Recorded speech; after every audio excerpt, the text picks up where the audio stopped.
All right, welcome back to our Community Voices segment. Today joining us on the couch is Mr. Derek. And Derek, you are what we call a metalsmith.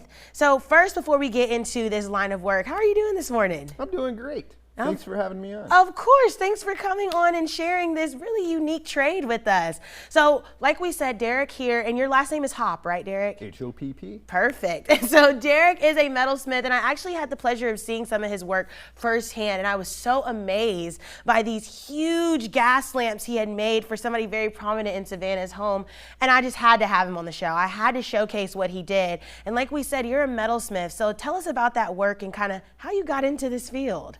So I'm actually a second generation craftsman. My father was a craftsman, artist, photographer. Very so cool. I grew up being around tools, seeing him make things. I actually went to a pretty unique high school in Dallas, which was a magnet arts program. Okay.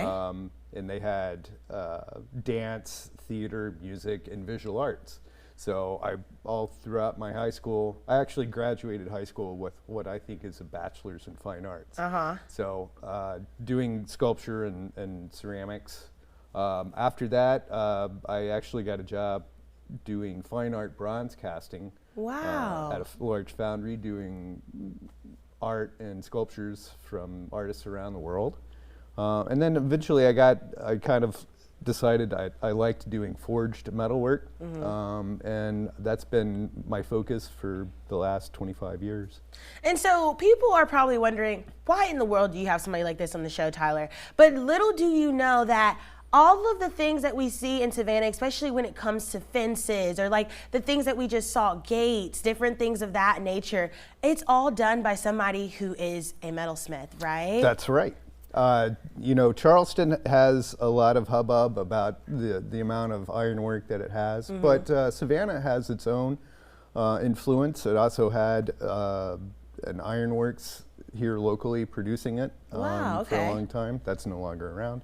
But, you know, downtown historic Savannah has a lot of opportunity for maintaining and preservation of what was there and trying to make new things that will be around for 150 years from now for people to enjoy then. And that is a great point that you just brought up, Derek. I mean, we've been talking about this all morning. The point of getting custom things like this done is, one, so you have originality to your home, right? So it's really something that you created and curated and spent time to have all of these things that make it unique and make it yours, right? It's a great process of being able to have an idea and work with somebody such as myself to really take the small essences and turn them into a reality. And that's what we're looking at right now. So can you explain, so we just saw the door, and this is the fence that you were telling me you took. How old was that fence and you reworked it? So that house had a fence that was from 1890s. Wow. And they wanted a whole new section on the back, and so I recreated the style and how it was made. There's no welding in it. It was all hand joined. And how long did something like that take you to do? That was about 4.5 months. So it is not a cheap process. It is also not a very quick process. Something like this can take a really long time, right? Good things take a while. That is true. Good things come to And those I who hope wait. that somebody, you know, 150 years from now will look at that and go, wow, how did they do that? Yes. And I mean, how does it make you feel, Derek, when you go and you do these custom projects with your tenants, right? Or not tenants, the people who are buying your work, right? How does it make you feel when you're able to sit down with the customer and bring their vision into reality? You know, it's a great process. In the beginning, there's a lot of ideas. How can I take the 10 million ideas and focus it down to one? But in the end, I love being able to make legacy style products for people and have a unique story for them to tell, and that they come home to every day and enjoy seeing it and using it. Yes.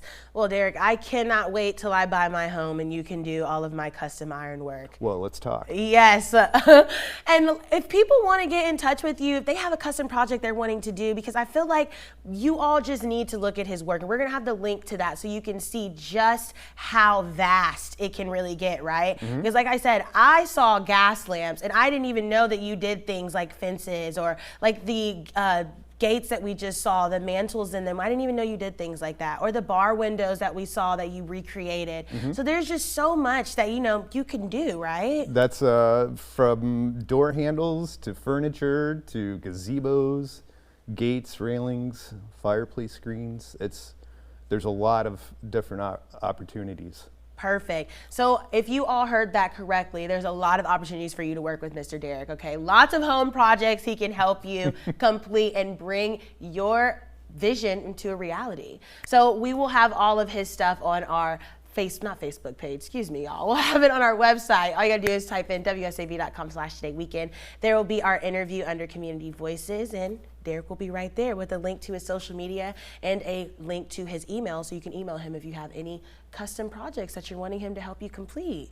And thank you so much for sharing this with us, Derek. It's really cool to have different types of artists on here because what you do is definitely art. So. Well, thank you for having me. Thank you for wanting to showcase local craft trades in Savannah.